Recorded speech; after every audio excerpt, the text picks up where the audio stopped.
Bonjour à tous, on se retrouve aujourd'hui pour un nouveau point lecture. Ce sera un point lecture spécial lecture noire, donc il y aura du roman noir, du thriller. Deux romans que j'ai lus sur ma liseuse et deux romans que j'ai lus en papier. Plutôt bon dans l'ensemble, sauf je vais commencer par celui-ci, comme ça ce sera fait. J'ai lu L'erreur de Suzy Fox chez Fleuve Noir. C'est un roman que la copine de ma mère m'avait passé il y a 3 ans maintenant et que je me suis dit il serait peut-être temps que je le lise pour lui rendre à Noël. Et j'avais quelques craintes puisqu'on est dans un roman à suspense. Je crois que c'est en Australie. Oui, c'est ça. Où on rencontre Sacha qui a eu beaucoup de problèmes pour avoir un enfant, mais ça y est, elle est enceinte, c'est le jour où elle accouche et l'accouchement se passe pas très très bien, donc elle peut pas avoir son bébé tout de suite. Quand elle se réveille, on lui présente son bébé et elle est persuadée que le bébé qui est dans la couveuse n'est pas le sien. Donc elle va se mettre tout le monde à dos, puisque même son mari dit si c'est notre fils, il n'y a pas de doute, il va essayer de trouver des ressemblances, etc. Et du coup, elle va paraître pour folle. Et tout le long de ce roman, du coup, c'est un roman à suspense où on se dit est-ce que c'est elle qui est folle? Est-ce que vraiment on a échangé son bébé? Voilà, ces questions se posent. J'avais quelques craintes par rapport au fait notamment que ce soit trop gros, qu'on parte sur quelque chose où je voulais pas forcément aller. Ça n'a pas forcément été le cas. J'avoue que la révélation était un peu trop... Enfin, je m'attendais pas du tout à cette résolution-là. Donc, bon, ça peut être un point positif. Sauf que j'ai pas du tout aimé et j'ai pas forcément trouvé ça très crédible, même si voilà, tout est crédible de nos jours. Il se passe des trucs bien plus ahurissants que ce qu'on peut imaginer. Mais ouais, je pensais plutôt qu'on allait partir sur quelque chose d'autre. Mais je pense que ça peut être bien pour quelqu'un qui lit pas beaucoup de thrillers, de romans noirs, etc. Il y a pas mal de suspense, ça se fait quand même très vite. Mais j'avoue que c'était pas non plus ouf. Donc à voir. D'un côté, c'était pas ce que je m'attendais. J'ai quand même lu cette histoire sans forcément abandonner, etc. Mais ça n'a pas été non plus la lecture de l'année.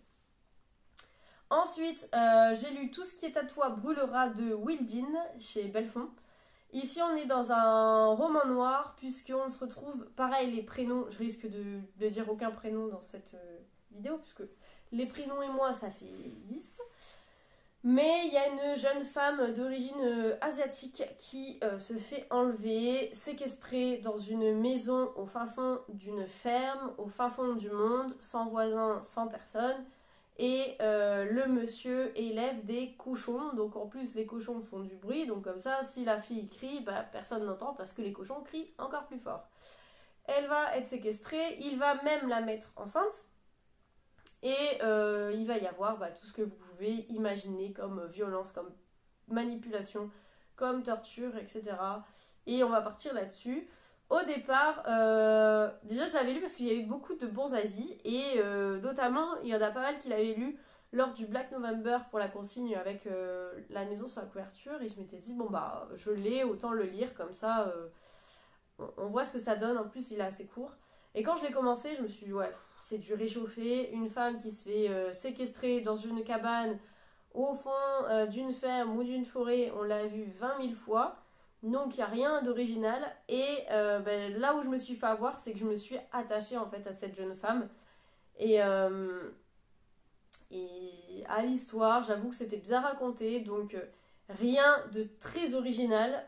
Après, vu le nombre de livres que je lis par an, je pense que c'est normal aussi à force qu'il y ait quand même quelques ficelles qu'on voit venir. Mais j'ai trouvé ça quand même pas mal. J'avoue, pour ceux qui démarrent, qui ne connaissent pas trop ce côté roman noir, ça peut être bien. Après, pour quelqu'un qui lit régulièrement ça, qui est friand de roman noir, je pense que c'est pas non plus le livre de l'année.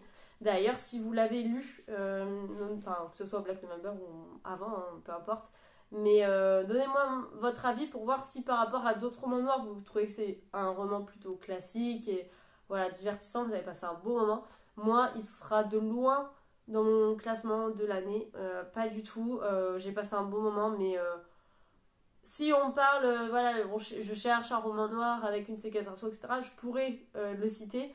Par contre, si on me dit quelles sont tes meilleures lectures de l'année, il va même pas venir dans mon cerveau une seule fois.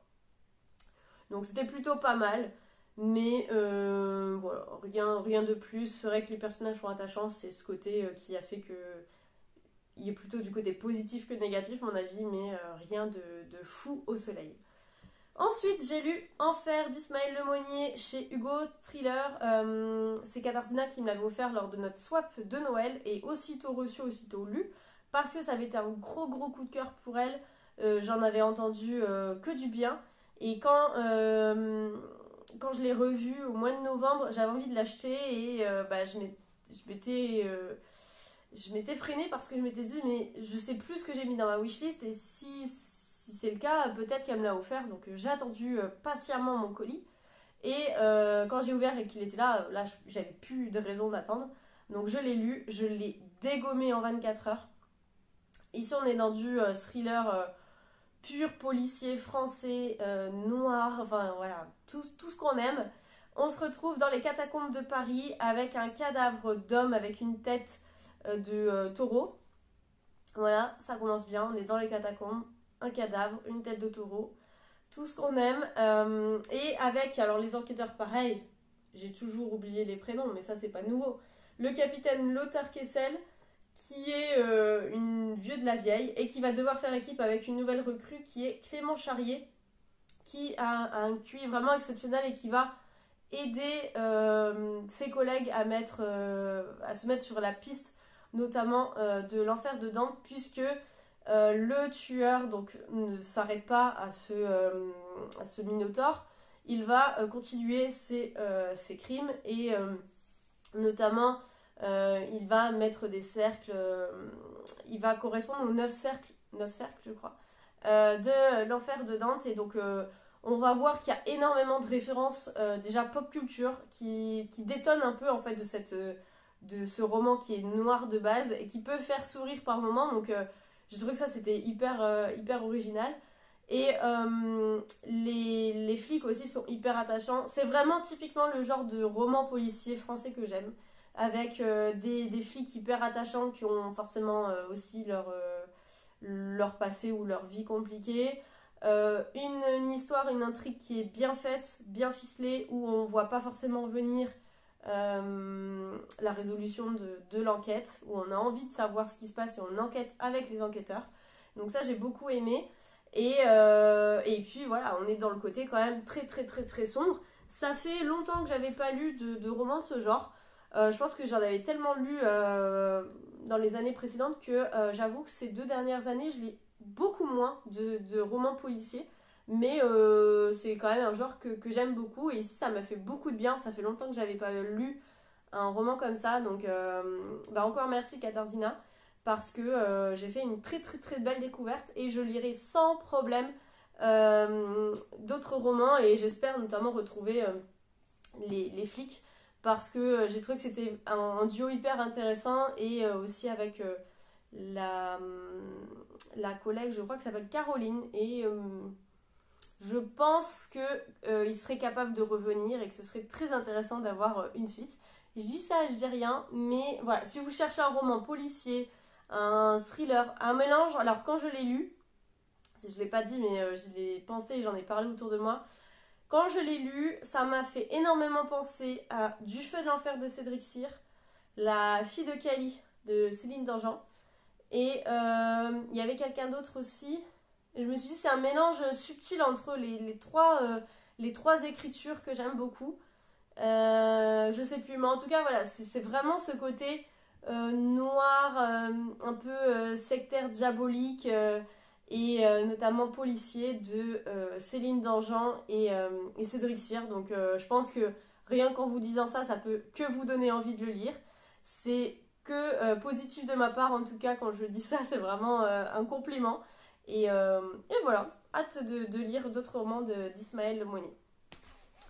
Et ensuite, le dernier que j'ai lu, il s'agit de Antoine de Christian Blanchard, qui là aussi est très très noir, puisqu'on va retrouver donc au début du roman Antoine qui a 5-6 ans, il est très petit, qui vit dans une famille assez modeste et son père va perdre son taf parce qu'il boit beaucoup et que bah, c'est plus possible comme ça. Et en fait, au fur et à mesure que son alcoolisme s'est installé, la violence s'est installée et donc les violences conjugales se sont installées. Et jusqu'à un jour, un point de non-retour où Antoine va assister à une scène de violence de son père envers sa mère.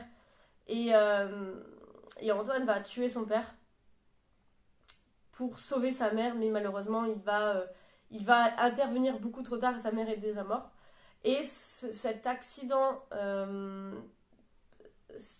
cet accident, c'est un accident, va bouleverser sa vie, va être le point de non-retour et pour sa mère et pour lui, enfin pour son père et pour lui. Et cet événement-là va être le point marquant et le point tournant de la vie d'Antoine.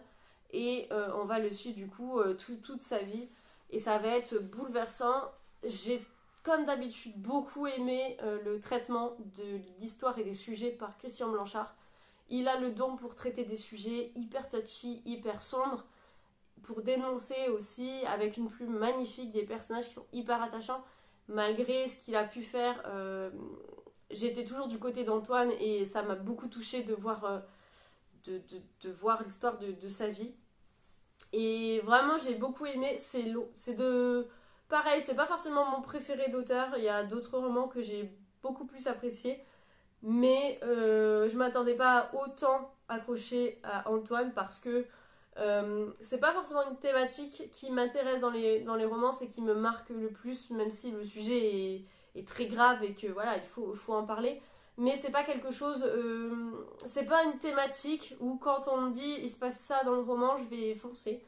Et du coup, j'y allais pas forcément à reculons, mais sans a priori. Vraiment, je m'étais dit, bon, on verra. De toute façon, j'aime beaucoup la plume de Christian Blanchard, à part le premier Iboga que j'avais pas du tout aimé, parce qu'il me faisait beaucoup penser à La Ligne Verte, que j'ai d'ailleurs non plus pas fini et pas aimé.